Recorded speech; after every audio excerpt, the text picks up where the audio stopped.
परिच्छेद, शैक्षणिक संस्था आणि मुख्याध्यापक यांनी रीट याचिका क्रमांक 2417 2007 आणि 5012 2008 मध्ये या न्यायालयाच्या विद्वान एकल न्यायाधीशाने 18 ऑगस्ट 2010 रोजी दिलेल्या सामायिक निर्णयाला आव्हान दिले आहे. रीट याचिका क्रमांक 4217 2007 या दोन्ही अपिलांमध्ये कर्मचारी प्रतिवादी क्रमांक 1 ने दाखल केला होता.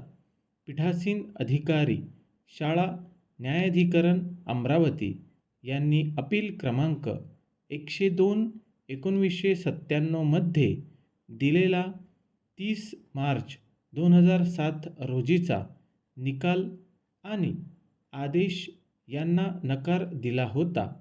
विद्वान एकल न्यायाधीशांनी शालेय न्यायाधिकरणाचा निकाल कायम ठेवला आहे की 26/6/1997 रोजी कर्मचाऱ्याला कामावरून काढून टाकणे बेकायदेशीर आहे आणि खाजगी शाळांच्या महाराष्ट्र कर्मचाऱ्यांच्या नियम 26च्या अनिवार्य तरतुदींचे उल्लंघन आहे.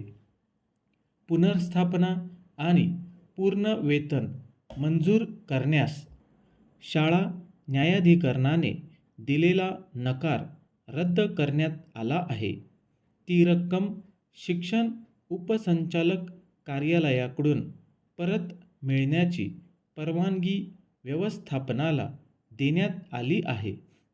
1 एप्रिल 1997 पासून तिचे पगार बिल विद्वान एकल न्यायाधीशाच्या निर्णयाच्या तारखेपर्यंत उपसंचालक कार्यालयाकडे पाठविण्याचे निर्देश जारी करण्यात आले आहेत.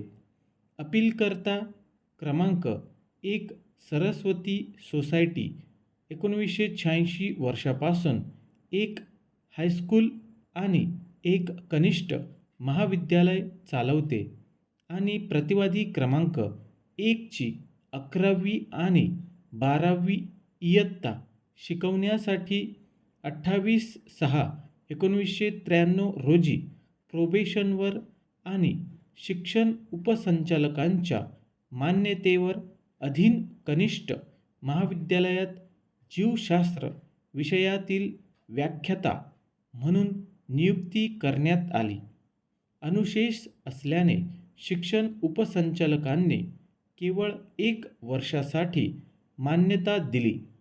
प्रतिवादी क्रमांक 1 सन 1994-95 मध्ये पुन्हा व्याख्यात्याची नियुक्ती करण्यात आली आणि पुन्हा केवळ 1 वर्षाच्या कालावधीसाठी मान्यता देण्यात आली.